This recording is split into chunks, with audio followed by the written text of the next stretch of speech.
Right డీటెయిల్స్లోకి వెళ్తే వీధి కుక్కల బెడదకు సంబంధించి సుప్రీంకోర్టు కీలక ఆదేశాలను వెలువరించింది. వీటికి బహిరంగ ప్రదేశాల్లో ఎవరూ ఆహారం అందించవద్దని, ఇందుకోసం నిర్దేశిత ప్రాంతాలను ఏర్పాటు చేయాలని అధికారులను ఆదేశించింది. రేబీస్ లేదా విపరీత ప్రవర్తన కలిగిన కుక్కలు మినహా ఇప్పటి వరకు షెల్టర్లకు తరలించిన వాటిని స్టెరిలైజేషన్ చేసిన తర్వాత విడుదల చేయాలని స్పష్టం చేసింది. దీనికి సంబంధించి గతంలో ఇచ్చిన తీర్పును సర్వోన్నత న్యాయస్థానం సవరించింది.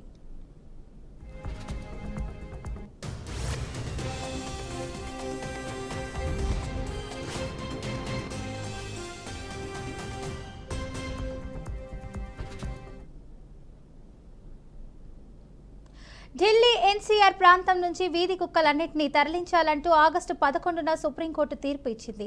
వీటి దాడులు పెరిగిపోవడంపై ఆందోళన వ్యక్తం చేసిన సుప్రీం ధర్మాసనం ఢిల్లీలో అవి ఎక్కడా కనిపించడానికి వీల్లేదంటూ తీర్పు చెప్పింది. వీటిని షెల్టర్లకు తరలించాలన్న ఆదేశాలపై జంతు హక్కుల సంఘాలతో పాటు పలువురు ప్రముఖుల నుంచి నిరసన వ్యక్తమైంది. ఈ క్రమంలోనే మరోసారి విచారణ జరిపిన సుప్రీం ధర్మాసనం మునుపటి తీర్పును సవరిస్తూ కొత్త ఆదేశాలు జారీ చేసింది.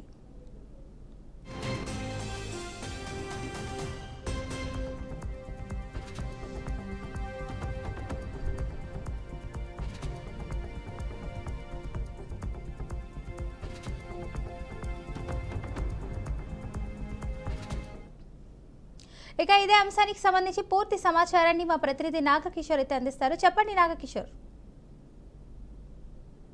ఢిల్లీలో వీధి కుక్కల బెడద ఎక్కువగా ఉందని చెప్పి ఈ నెల 11వ తారీఖున సుప్రీంకోర్టు కొన్ని గైడ్ లైన్స్ ఇవ్వడం జరిగింది. అక్కడ ఉన్నటువంటి వీధి కుక్కలన్నింటినీ కూడా షెల్టర్ కి తరలించాలంటూ కూడా ఆదేశాలు ఇవ్వడం జరిగింది. సో ఈ ఆదేశాల నేపథ్యంలో జంతు ప్రేమికులతోటి పాటు కొంతమంది సెలబ్రిటీలు, అదేవిధంగా జాతి సంఘాల వాళ్ళు కూడా తీవ్ర వ్యతిరేకతను వ్యక్తపరిచారు. ఈ నేపథ్యంలో తీవ్రమైన వ్యతిరేకత రావడంతో సుప్రీంకోర్టు ప్రధాన న్యాయమూర్తిని కలగజేసుకొని మళ్ళీ ఈ కేసు ఏదైతే ఉందో ఈ కేసును పునర్విచారణ చేస్తామని చెప్పి కూడా చెప్పడం జరిగింది. సో ఈ నేపథ్యంలోనే ఈ రోజు ఆ కేసుకు సంబంధించి కొన్ని మార్పులు చేర్పులు చేయడం జరిగింది.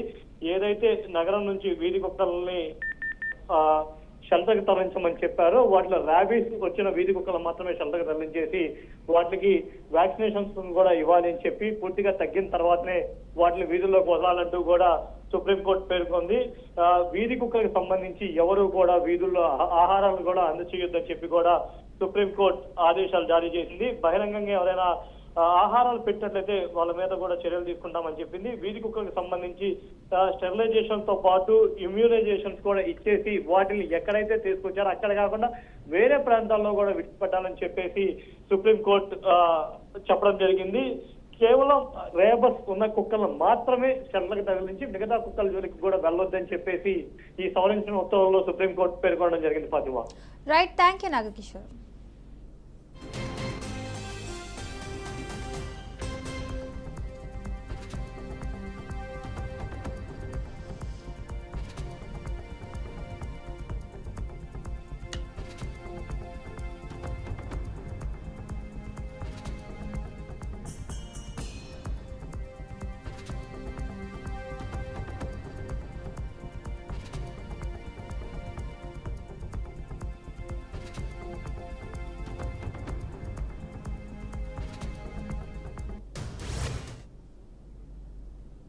ఇక తూర్పు గోదావరి జిల్లా రాజమండ్రి వద్ద గోదావరి నది ఉధృతంగా ప్రవహిస్తోంది.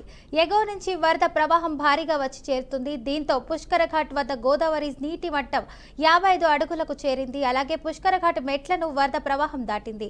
అటు ధవళేశ్వరం బ్యారేజ్ వద్ద వరద ఉధృతి కొనసాగుతుంది. దీంతో అధికారులు రెండో ప్రమాద హెచ్చరిక జారీ చేశారు. 175 గేట్లు ఎత్తి 13,000 క్యూసెక్కుల నీటిని సముద్రంలోకి విడుదల చేశారు. ప్రస్తుతం బ్యారేజ్ వద్ద గోదావరి నీటి మట్టం 14 అడుగులుగా ఉంది.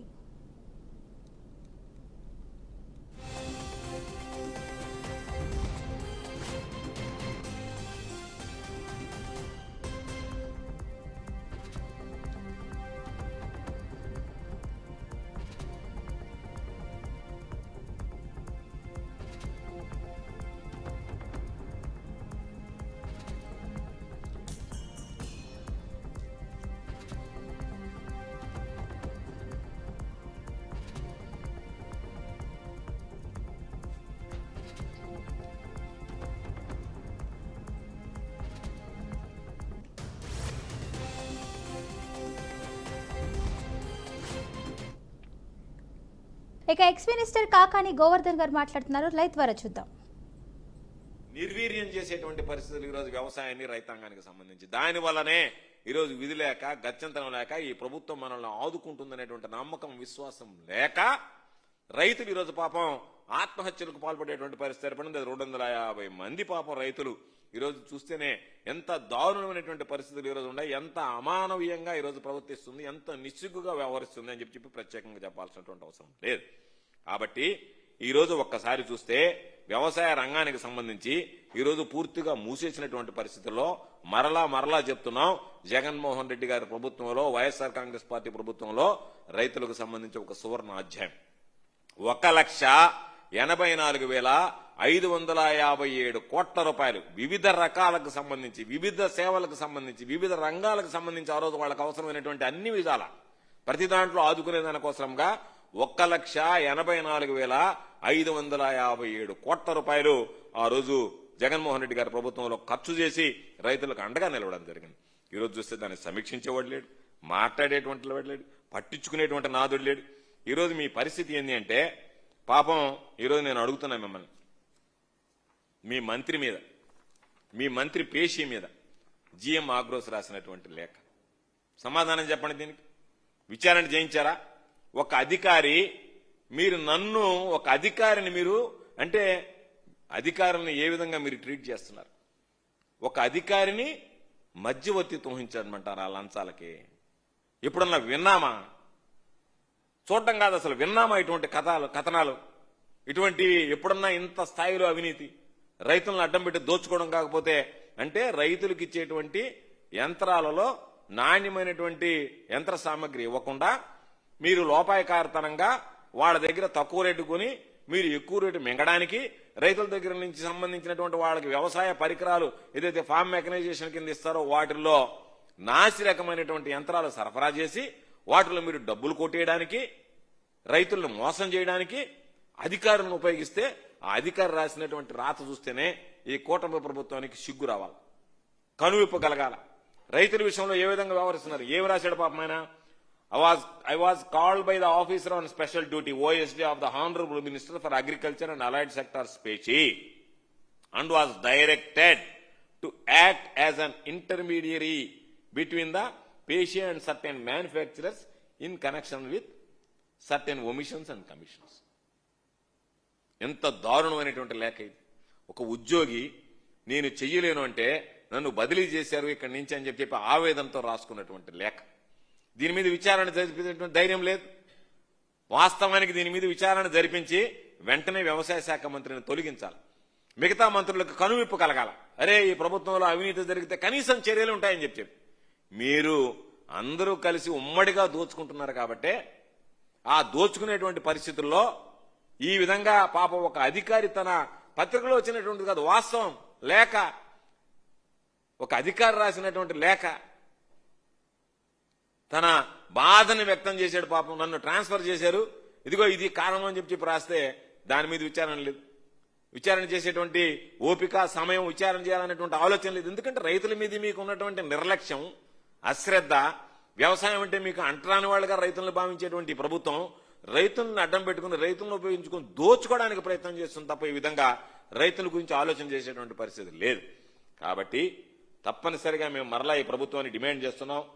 తక్షణమే ఈ రోజు ఉన్నటువంటి సమస్యలు ఏదైతే ఉన్నాయో, వరదలు వచ్చాయో, ఒక పక్క అతివృష్టి ఉంది, ఒక పక్క అనావృష్టి ఉంది, రైతులు ఇబ్బందులు పడుతున్నారు, తీవ్రమైనటువంటి ఆవేదనలో ఉన్నారు, ఆందోళన చెందుతున్నారు.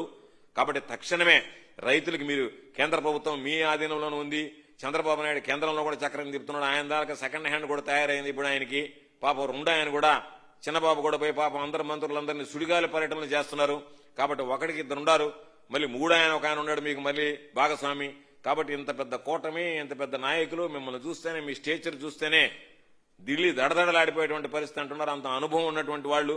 కాబట్టి మీరు రైతులకు సంబంధించి ఎంత గలీజ్గా ఉంది మీరు చేసేటువంటి పనులు, రైతులను అడ్డం పెట్టి దోచుకోవడం, రైతులకు సంబంధించి యూరియా ఇవ్వలేకపోవడం.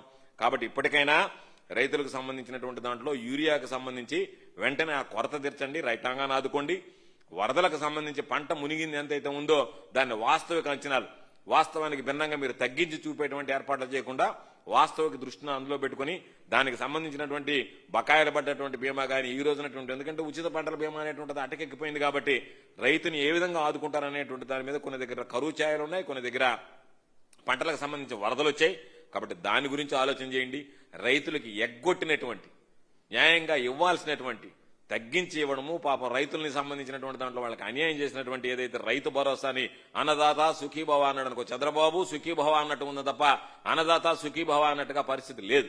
కాబట్టి చంద్రబాబు ఆలోచన అంతా ఎట్టుందంటే అన్నదాత ఏ విధంగా మట్టి కొట్టుకుపోయినా పర్లేదు కానీ నేను నా కుటుంబం చంద్రబాబు సుఖీభవ అంటే చాలన్నట్టుగా ఆలోచన చేస్తున్నాడు తప్ప అన్నదాత సుఖీభవ అనేటువంటిది మాటకు పరిమితమైంది తప్ప అన్నదాతల గురించి ఆలోచన చేసేటువంటి పరిస్థితి లేదు.